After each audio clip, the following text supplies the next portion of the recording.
আল্লাহ রাব্বুল আলামিন তার খাস মেহেরবানিতে বিগত 15 বছর যে স্বৈরাচারী সরকার 15 বা 15.5 বছর জাতিকে দাপিয়ে বেরিয়েছে, মানুষ খুন করেছে, গুম করেছে, জনগণের সম্পদ লুণ্ঠন করে বিদেশে পাচার করেছে, হাজার হাজার লাখ লাখ মামলায় কোটি কোটি মানুষকে মামলার জালে বন্দী করেছে, ঘরে বাইরে মানুষের শান্তি এবং নিরাপত্তা কেড়ে নিয়েছে, কার্যত বাংলাদেশকে একটা বৃহত্তর কারাগারে পরিণত করেছিল। আল্লাহ রাব্বুল আলামিন তাদের জুলুমের হাত থেকে একান্ত মেহেরবানিতে এই দেশবাসীকে মুক্তি দিয়েছেন, তাই আরেকবার আল্লাহ শুকরিয়া, আলহামদুলিল্লাহ। সম্মানিত ভাই ও বোনেরা, বাংলাদেশ আমাদের প্রিয় জন্মভূমি। আল্লাহ রাব্বুল আলামিন মেহেরবানি করে আমাদেরকে এখানে পয়দা করেছেন। বিভিন্ন বর্ণ, ভাষা এবং ধর্মের বৈচিত্র্যে আমাদের এই বাংলাদেশের সুন্দর বাগান আল্লাহ তাআলা নিজেই সাজিয়েছে। এদেশে সংখ্যাগরিষ্ঠ মানুষ মুসলমান হলেও আমরা বিভিন্ন ধর্মের মানুষ মিলেমিশে সুখ দুঃখ ভাগাভাগি করি এবং শান্তিপূর্ণ সহাবস্থান করি। আমাদের মধ্যে রয়েছে সাম্প্রদায়িক অভূতপূর্ব সম্পর্ক এবং সম্প্রীতি। এটি আমাদের সৌন্দর্য, এটি এদেশের মানুষের গর্ব। এমন সুন্দর একটা বাংলাদেশকে কারা এলোমেলো করে দিয়েছিল? একটা পরিবার, একটা গোষ্ঠী, একটা দল। এরা পরিবারকে দেখেছে আগে, এরপরে দেখেছে গোষ্ঠীকে, এরপরে দেখেছে দলকে, তারপরে জুলুম চাপিয়ে দিয়েছে জনগণের ঘাড়ে। এরা ছিল হিংসুক, এরা ছিল সংকীর্ণ মনা, এরা ছিল বেদরদি, এরা ছিল বেপরোয়া। এরা মানুষের উপর তাণ্ডব চালিয়েছে। সেই জেল জুলুম, খুন এবং গুমের শিকার সারা বাংলাদেশের মানুষ। সারা বাংলাদেশে কাড়ি কাড়ি লাশ আর ছোপ ছোপ রক্ত। 2006 সালের 28 অক্টোবর লগিবর্টার তাণ্ডবের মাধ্যমে স্পষ্ট দিবালোকে আদম সন্তানদেরকে খুন করার মধ্য দিয়ে তাদের খুনের রাজত্ব শুরু হয়েছিল। তারপরে আমরা দেখতে পেয়েছি 2009 সালে 10 জানুয়ারি ক্ষমতা বসার পর থেকেই তারা তাদের খুনের অস্ত্রকে আবার শান দিয়েছে। পরের মাসে 25 এবং 26 তারিখ ঢাকার পিলখানায় তৎকালীন বিডিআরের সদর দপ্তরে বাংলাদেশের দেশপ্রেমিক সেনাবাহিনীর 57 জন চৌকস প্রতিশ্রুতিশীল সেনা অফিসারকে তারা নির্দয়ভাবে হত্যা করেছিল। তাদের পরিবারের সদস্যদেরকে হত্যা করেছিল। লাশগুলা নির্মমভাবে সেদিন ড্রেনের পানিতে ভাসিয়ে দিয়েছিল। কতিপয় লাশ তারা গুম করে ফেলেছিল। আলো নিভিয়ে অন্ধকারে তারা মানুষ খুন করে নির্বিঘ্নে তাদেরকে পালিয়ে যেতে দেওয়া হয়েছিল। কারা এই নেপথ্যে, খুনের নেপথ্যের নায়ক, কারা ষড়যন্ত্রকারী, কারা সিদ্ধান্তকারী, কারা সিদ্ধান্ত বাস্তবায়নকারী, আজও বাংলাদেশের মানুষ তা জানতে পারেননি। কেন? কারণ যারা ক্ষমতায় ছিল তারাই প্রকৃত খুনি ছিল। বাংলাদেশের দুইটা দেশপ্রেমিক স্তম্ভ ছিল খুবই মজবুত। একটা আমাদের গর্বের সেনাবাহিনী, তাদের সহযোগী প্যারামিলিটারি বিডিআর, আর একটা হচ্ছে পরীক্ষিত দেশপ্রেমিক সংগঠন বাংলাদেশ জামাত ইসলামী।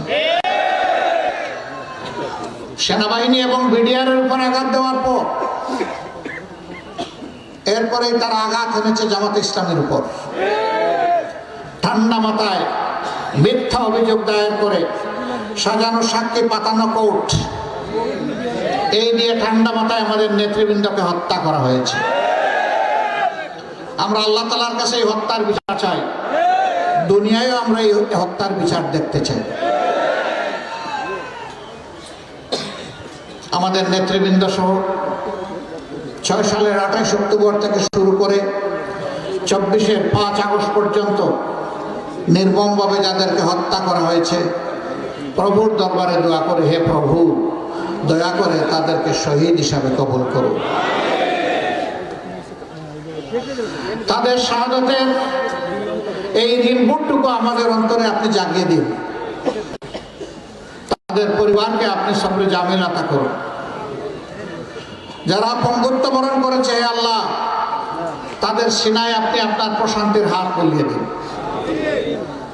তাদেরকে সক্ষমতা দান করুন, তারাও যেন এই দেশবাসীর জন্য আরো কিছু করতে পারে। বিশেষভাবে আমি ধন্যবাদ, কৃতজ্ঞতা, ভালোবাসা, শ্রদ্ধা এবং তাদের প্রতি আমার উষ্ণ অভিনন্দন জানাই, যারা এই বছরের 1 জুলাই থেকে শুরু করে 5 আগস্ট পর্যন্ত বুক চিতিয়ে দিয়ে বলেছিল, বুকের ভিতরে তুমুল ঝড়, বুক পেতেছি, গুলি কর। তাদের প্রতি আমার শ্রদ্ধা এবং স্যালিউট। 15.5 বছর নির্যাতিত জাতি বহু চেষ্টা করেছে সন্ত্রাসীদেরকে, ফ্যাসিস্টদেরকে ক্ষমতা থেকে তাড়ানোর জন্য, কিন্তু আমরা শেষ সফলতা আমরা দেখতে পারিনি। আমাদের গর্বের সন্তানদের হাতে আল্লাহ সেই সফলতা দান করেছেন। আলহামদুলিল্লাহ রাব্বিল আলামিন। এই সন্তানদেরকে নিয়ে আমরা গর্বিত। আল্লাহ তাদের অভিভাবক হওয়ার জন্য আমাদেরকে সেই সৌভাগ্য দান করেছেন। আমরা আপনাদেরকে কথা দিচ্ছি, আগামীতে মুক্তিপাগল জনগণ যে দেশ দেখতে চায়, আমরা সেই দেশের দায়িত্বটা আমাদের সন্তানদের হাতে, যুব সমাজের হাতে তুলে দিতে চাই। তারা অত্যন্ত দায়িত্বশীলতার সাথে এবারকার আন্দোলন পরিচালনা করেছে। হাজার উস্কানিতে তারা মাথা গরম করে নাই। তাদের স্লোগান ছিল রক্ত গরম মাথা ঠান্ডা। তার প্রমাণ তারা দিয়েছে। রক্তের বিনিময়ে তারা ফ্যাসিবাদকে বিদায় করেছে, কিন্তু একটা মুহূর্তের জন্য তারা মাথা গরম করে না। পালিয়ে যাওয়া পতিত স্বৈরাচার বলেছিল তারা শাসন ক্ষমতা থেকে বিদায় নিলে 2 দিনের ভিতরে 5 লক্ষ মানুষকে তাদের খুন করা হবে। আল্লাহর মেহেরবানিতে তার কিছুই হয়নি। তারা দায়িত্ব জ্ঞানহীন, কাণ্ড জ্ঞানহীন, বেদরদি, বেপরোয়া। তারা এই দেশকে, মানুষকে ভালোবাসে না বলে মানুষের রক্ত তারা পছন্দ করে।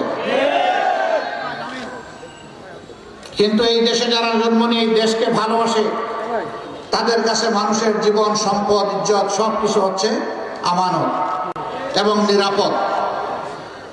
আমাদের দায়িত্বশীল গর্বিত জাতি বিশ্বের বুকে 5 আগস্ট এবং পরবর্তীতে তার প্রমাণ রেখেছে। দেশবাসীকে অভিনন্দন। আমরা 5 তারিখে দেশবাসীকে আহ্বান জানিয়েছিলাম, শান্ত থাকুন, ধৈর্য ধরুন, প্রিয় দেশকে ভালোবাসুন। আলহামদুলিল্লাহ সারা বাংলাদেশে বড় কোনো অঘটন ঘটে নাই। ছিটাফোটা যা ঘটেছে তার জন্য আমরা লজ্জিত, একেবারেই স্বল্প। ওটাও না ঘটলে আরো ভালো। দেশবাসী প্রমাণ করেছে আমরা এই দেশকে ভালোবাসি। এদেশ আমাদের দেশ, এদেশ আমাদের বাপ দাদার দেশ, এদের আমাদের সন্তানদের দেশ, এবং আমাদের সন্তানদের জন্য আমরা একটা নিরাপদ আবাসভূমি দেশ চাই। আমাদের সন্তানদের আরেকটা স্লোগান ছিল, উই ওয়ান্ট জাস্টিস। আমরা ন্যায় বিচার চাই, আমরা বৈষম্য চাই না। তাই তারা তাদের প্ল্যাটফর্মের নাম দিয়েছিল বৈষম্য বিরোধী ছাত্র আন্দোলন।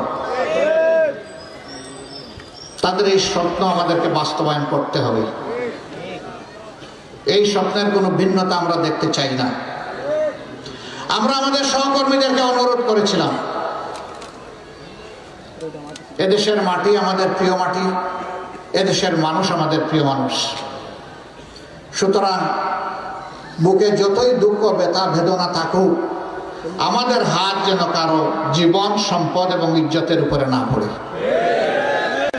মহান প্রভুর শুকরিয়া, বাংলাদেশের 56,000 বর্গমাইল জুড়ে ছোট্ট এই দেশটির কোনো 1 ইঞ্চি জায়গা থেকেও আমাদের কোনো ভাইয়ের বিরুদ্ধে কোনো অভিযোগ নেই। এটি আমাদের কৃতিত্ব নয়, যে আল্লাহ তাআলা আমাদেরকে সঠিক বুঝ দিয়েছিলেন, এটা সেই আল্লাহ তাআলার কৃতিত্ব। আরেকবার আল্লাহ শুকরিয়া, আলহামদুলিল্লাহ। এই বিজয়ের পর আমরা বলেছিলাম উল্লাস নয়, যে আল্লাহ আমাদেরকে এই বিজয় উপহার দিয়েছেন, সেজদায় পড়ুন, চোখের পানি দিয়ে সেই আল্লাহ শুকরিয়া আদায় করুন। বলেছিলাম রোজা রাখুন, রোজার মাধ্যমে আল্লাহ শুকরিয়া আদায় করুন।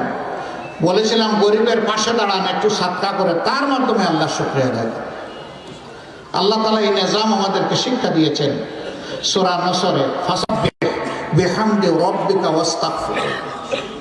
এমন বিজয়, এমন সুসংবাদ, এমন সুদিন যদি তোমাদের কখনো আসে, তোমাদের দায়িত্ব হচ্ছে আল্লাহ তাআলার পবিত্রতা ঘোষণা করা, তার প্রশংসা করা, এবং এই কাজ করতে গিয়ে মানুষ হিসেবে তোমাদের যে ভুল ত্রুটি হয়েছে তার জন্য আল্লাহর কাছে ক্ষমা চাওয়া।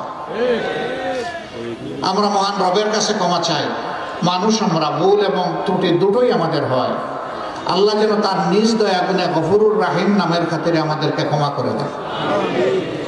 বন্ধুগণ, স্বৈরাচার তো স্বৈরাচারী গোনা করলো, আমরা কি করবো? আমরাও কি জাতির সাথে সেই একই ব্যবহার করব? কি একই ব্যবহার করব? হ্যাঁ, এই জাতির একটা আশার ঠিকানা আমাদেরকে প্রস্তুত করে দিতে হবে। আমরা কি করতে চাই? আমাদের সন্তানদের এই স্লোগানকে সম্মান জানিয়ে আমরা সামাজিক ন্যায় বিচার কায়েম করতে চাই। আমরা ঘুষ মুক্ত, দুর্নীতি মুক্ত একটা সমাজ গড়তে চাই। বাংলার জমিনে আমরা কোনো চাঁদাবাজ এবং দখলদার দেখতে চাই না। আমরা দেখতে চাই আমাদের ছেলে হোক, মেয়ে হোক, ঘর থেকে বের হবে নিঃসংকোচে শিক্ষা নেওয়ার জন্য, আবার মা বাবার বুকে ফিরে আসবে নিঃসংকোচে, স্বস্তির সাথে। আমরা এই সামাজিক নিরাপত্তা নিশ্চিত করতে চাই। আমরা চাই আমাদের মেয়েরা, বোনেরা, মায়েরা তারা ঘরে নিরাপদ থাকবেন, তারা রাস্তায় নিরাপদ থাকবেন, তারা কর্মস্থলে নিরাপদ থাকবেন, তারা মর্যাদা এবং নিরাপত্তার সাথে সমাজ গঠনে, দেশের উন্নয়নে তারা ভূমিকা রাখবেন। আমরা এমন একটি সমাজ চাই যেই সমাজে উঁচু নিচুতে বিশাল ব্যবধান থাকবে না। আজকে আপনাদের প্রিয় মানুষ, প্রিয় নেতা অধ্যাপক মিয়া গোলাম পরওয়ার তিনি বলে গেলেন, এখানে অনেকগুলো মিল বন্ধ হয়ে গিয়েছে, সরকারি 26টা মিলের সবগুলো বন্ধ। এখানেও 5টা মিল ছিল বন্ধ। সেই বন্ধ মিলের কর্মকর্তারা সরকারের বেতন নিয়মিত পেলেও গরিব শ্রমিকেরা তাদের পাওনাটুকু পাচ্ছেন না। আমরা এই বৈষম্য দেখতে চাই না। সরকারের সামর্থ্য না থাকলে জনগণকে বলবে, তাহলে কর্মকর্তা যারা, তারা তো সামর্থ্যবান মানুষ, তাদেরকে দিতে আমাদের কোনো আপত্তি নেই, কিন্তু আমার গরিব ভাই বোনদেরকে কেন বঞ্চিত করতে হবে? যদি ওনাদেরকে দেন তাহলে এদেরকেও দিতে হবে, এবং এর জন্য তাদেরকে যেন দাঁড়ে দাঁড়ে কাঙ্গাল হয়ে কারো করুণার জন্য করতে না হয়, তাদের পাওনা যেন সম্মানের সাথে তাদের হাতে তুলে দেওয়া হয়। এখানে বিল ডাকাতিয়ার কথা বলেছেন, দীর্ঘদিনের জলাবদ্ধতা মানুষকে ভোগাচ্ছে। কৃষক মাঠে ফসল ফলাবে, তাকে মাঠটা তো তার হাতে আমার তুলে দিতে হবে। এইটা তুলে দেওয়ার দায়িত্ব হচ্ছে সরকারের। সেই মাঠে সবুজ ফসল ফলাবে আমার কৃষক। এই জন্য কৃষিতে বিপ্লব আনার জন্য এগ্রো ইন্ডাস্ট্রিতে এই দেশে সর্বোচ্চ গুরুত্ব দিতে হবে। এটি হবে গুরুত্বের 1 নম্বর খাত। কারণ এদেশে যারা মানুষ কিছু অবলম্বন করে বাঁচে, তাদের শতকরা 72% হচ্ছে কৃষক অথবা কৃষক নির্ভর। কৃষিকে হত্যা করে দেশ বাঁচবে না। কৃষক বাঁচলে দেশ বাঁচবে, শ্রমিক বাঁচলে দেশ বাঁচবে। অতএব কৃষক এবং শ্রমিককে বাঁচানোর জন্য যা করা দরকার সেটা করতে হবে। আমরা এমন একটা বাংলাদেশ চাই, আমরা পরনির্ভরশীল একটা বাংলাদেশ চাই না, যে বিদেশ থেকে পেঁয়াজ রসুন আদা হলুদ মরুচ না আসলে আমার দেশে চুলায় আগুন জ্বলবে না, এমন বাংলাদেশ আমরা চাই না। আমরা চাই আমাদের কৃষকের হাতকে কর্মীর হাতে শক্তিশালী করতে। সেই শক্তিশালী হাত দিয়ে আল্লাহ যেন জাতির প্রয়োজন পূরণের জন্য সমস্ত কিছু এখানে উৎপাদন করার ব্যাপারে আল্লাহর আসমান থেকে তিনি যেন বারাকা পাঠান, এমন একটি দেশ আমরা চাই। একজন গরিবের সন্তান জন্ম নেওয়ার পরে রাষ্ট্রের দায়িত্ব হচ্ছে জন্ম থেকে বেড়ে ওঠা পর্যন্ত তাকে গড়ে তোলা, তার অসুখ বিসুখ হলে চিকিৎসা দেওয়া, স্কুলে মাদ্রাসার সময় হলে তাকে সেখানে শিক্ষার ব্যবস্থা করে দেওয়া, তাকে তিলে তিলে যোগ্য নাগরিক হিসেবে গড়ে তোলা, সেও যাতে আগামী দিনে অবদান রাখতে পারে, সে যেন তার পরিবারের দুঃখ গুছাতে পারে এবং দেশের উন্নয়নে অবদান রাখতে পারে। কিন্তু আজকে তাদের দিকে কেউ ফিরে তাকায় না। তারা অসুখ বিসুখে পড়লে একটু চিকিৎসার ব্যবস্থা তাদের হয় না, কষ্ট নিয়ে কাতরায়। যখন শিশু বয়সে অন্যান্যরা স্কুলে যায় তখন তাদের শিশুরা অসহায়ের মতো তাকিয়ে থাকে। এরপরে তারা শিক্ষার আলো থেকে বঞ্চিত হয়ে কেউ কেউ অন্ধকার জগতে ঢুকে পড়ে, সমাজের শান্তিকে উলট পালট করে দেয়। এই জন্য ওরা দায়ী নয়, এই সমাজ দায়ী। যে সমাজ তাদেরকে তাদের অধিকার দেয়নি, এই দায় সমাজকে নিতে হবে। আমরা এই সমস্ত বৈষম্য সমাজটাকে দূর করতে চাই। সর্বোপরি আমরা একটা মর্যাদাশীল বাংলাদেশ, বিদেশে সবাইকে বন্ধু হিসাবে দেখবে, কাউকেই প্রভু মেনে নেবে না, আল্লাহ ছাড়া কারো কাছে মাথা নত করবে না। যেদিকে হাত পড়াবো সেই দিকে বন্ধুর হাত পেতে চাইব, কোন আগ্রাসী হাত আমরা দেখতে চাই না।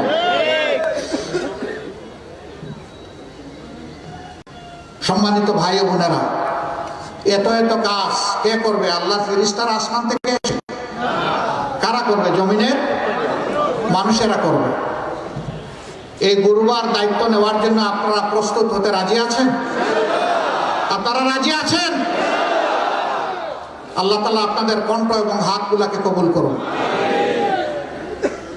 তাহলে দেশপ্রেমের নমুনা আমাদের মধ্যেই ফুটিয়ে তুলতে হবে। আমাদের প্রত্যেকটি কাজ হবে জনবান্ধব, জনকল্যাণমূলক। মানুষকে দুনিয়ার মুক্তি এবং আখিরাতের মুক্তির জন্য আমরা ডাকবো। দুনিয়ার মুক্তি নিশ্চিত করার জন্য আর অনেক ত্যাগের জন্য আমাদেরকে প্রস্তুত হতে হবে। আমরা একটা সুশৃঙ্খল শান্তিপ্রিয় বাংলাদেশ কামনা করলেও কেউ কেউ আছে আমাদেরকে একটা মিনিটও শান্তিতে থাকতে দিতে চায় না, আমাদের শান্তি কেড়ে নিতে চায়। তাই আমাদের আকাশে মাঝে মাঝে কালো মেঘ, আবার কখনো কালো শকুনের ছায়া দেখা যায়। আল্লাহ তাআলার দরবারে দোয়া করি, কালো মেঘ এবং কালো শকুন যেন আল্লাহ বাংলার আকাশ থেকে সরায় দেয়। আমাদেরকে এই ব্যাপারে চৌকস দৃষ্টি দিয়ে খেয়াল রাখতে হবে ইনশাআল্লাহ। আমরা প্রিয় দেশকে ভালোবাসি, আল্লাহর নবী প্রিয় দেশকে ভালোবাসতেন। হিজরতের সময় মক্কা থেকে মদিনায় যাওয়ার সময় আল্লাহর রাসূল কেঁদেছেন আর বলেছেন, হায় মক্কা, তোমার সন্তানেরা আমাকে থাকতে দিল না। ভালোবাসা আল্লাহর দান। আমরা সেই জন্মভূমিকে ভালোবাসি। এই ভালোবাসার জায়গা থেকে আমরা আল্লাহর কাছে তৌফিক চাই। আল্লাহ যেন এই দায়িত্বের জন্য আমাদেরকে কবুল করেন। ভাই ও বোনেরা, জ্ঞানের আলোয় নিজেদেরকে সমৃদ্ধ করতে হবে। কল্যাণের দাওয়াত মানুষের দুয়ারে দুয়ারে পৌঁছে দিতে হবে। মানুষের বিপদে আপদে বন্ধু হয়ে তাদের পাশে দাঁড়াতে হবে। যে এই সমাজের উত্থান সম্ভব, এটাকে একটা শ্রেষ্ঠ জাতি হিসাবে, দেশ হিসাবে গড়ে তোলা সম্ভব। আল্লাহ তাআলা আমাদেরকে নিজের জীবনে পরিবর্তন এনে জাতির জীবনকে পরিবর্তন করার তৌফিক দান করুন। সাংবাদিক বন্ধুরা এখানে এসেছেন, অত্যন্ত শ্রদ্ধা এবং বিনয়ের সাথে বলতে চাই, আপনাদের ভালো লাগে হুবহু আমাদের বক্তব্যটা দেবেন। আমাদের বক্তব্যের নামে আপনাদের কোনো বক্তব্য আমাদের উপর ছাপাবেন না। গতকাল সাতক্ষীরায় আমার উপরে জুলুম করা হয়েছে একটা মিডিয়া থেকে। আমি ঢাকায় গিয়ে তাদের কর্মকর্তাদের সাথে বসবো, আমরা কি অপরাধ করেছিলাম, তাদের কি ক্ষতি করেছিলাম, আমাদের নামে কেন তারা এই অপবাদ দিলেন। মিডিয়াকে আমি স্যালিউট জানাই। আপনাদের দায়িত্ব হচ্ছে কালোকে কালো, সাদাকে সাদা বলা। আমার মধ্যে কোনো কালো থাকে আমাকে ছাড় দেবেন না, কিন্তু আমার সাদা পোশাক কেউ কালো করবেন না।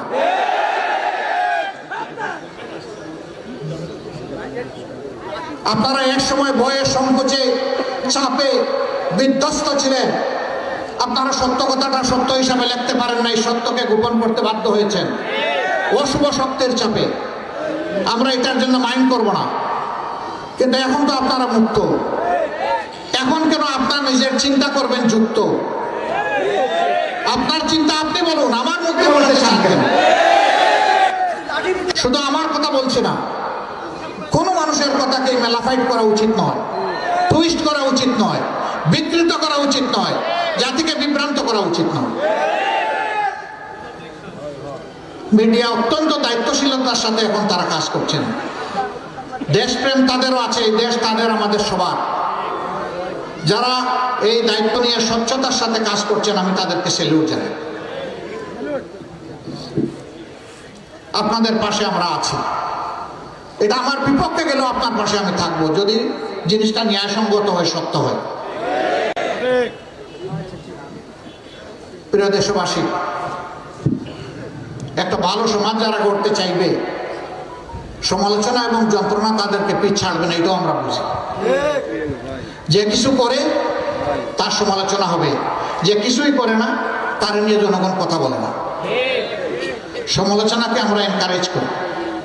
সমালোচনা হোক গঠনমূলক, সমালোচনা হোক দেশপ্রেমের, সমালোচনা হোক জাতিকে সামনের দিকে এগিয়ে নেওয়া। ধাক্কা দিয়ে জাতিকে পেছনের দিকে ফেলে দেওয়া কোনো দেশপ্রেমিক মানুষের কাজ হতে পারে না। এটা মিডিয়ার না, সাধারণ মানুষের না। আমরা সমালোচনাকে ভয় পাই না, বরঞ্চ আমরা অভিনন্দন জানাই সেই সমালোচনা যা জাতির জন্য উপকার হয়। আমরা ওই সমালোচনাটা চাই। আমরা মিডিয়ার ভাইদের কাছে কৃতজ্ঞ, তারা তাদের পেশাগত দায়িত্বের কারণে এখানে এসেছে। আমরা দেশবাসী এবং আপনাদের ন্যায্য কাজে, দেশ গঠনের কাজে, দেশপ্রেমের কাজে আপনাদের সমর্থন চাই, দোয়া চাই, ভালোবাসা চাই, সাথে চাই, পাশে চাই। মেহরবানি করে আমাদের কথাগুলো আপনারা জাতি এবং বিশ্ববাসীর কাছে পৌঁছে দেবেন। আজকের এই সম্মেলন অসময়ে অনুষ্ঠিত হচ্ছে, এখন অফিস টাইম, খোলার দিন, তারপরে হাজার হাজার নরনারী এখানে চলে এসেছেন। আমরা অভিভূত, আমরা অভিভূত। আল্লাহ তাআলার দরবারে দোয়া করি, আল্লাহ আপনাদের এই ত্যাগকে কবুল করুন। আস্থা জন্মেছে, দেশের জন্য, মানুষের জন্য ডাক দিলে সহকর্মীদেরকে পাওয়া যাবে ইনশাআল্লাহ। আমরা দেশবাসীকে সাথে নিয়ে লড়াই করব, আমাদের যুব সমাজকে বুকে ধারণ করে আমরা লড়াই করব, এবং ইনশাআল্লাহ আমরা মিলেমিশে এই দেশকে মুক্ত করব ইনশাআল্লাহ। দেশ এখনো পুরা মুক্ত হয়নি, সমাজে হাজার জাতের জঞ্জাল এখনো রয়ে গেছে। ওই জঞ্জাল আমাদেরকে পরিচ্ছন্ন করে ফেলতে হবে ইনশাআল্লাহ। এই দেশ হবে এমন দেশ, সকল শ্রেণী পেশার মানুষ, মোটে মাঝি কুলি মজুর, ডাক্তার, ইঞ্জিনিয়ার, ব্যবসায়ী, আইনজীবী, সাংবাদিক, আলিম উলামা, সকলে মিলে প্রিয় দেশ আমাদের, সকলের হাত এক মোহানায় মিলিত হয়ে ঐক্যবদ্ধভাবে আমরা এই জাতিকে গড়তে চাই ইনশাআল্লাহ। এই জন্য জাতীয় স্বার্থ, সকল জাতীয় ইস্যুতে আমরা জনগণের ঐক্য চাই। এই ঐক্য হোক ইস্পাত কঠিন ঐক্য, সেই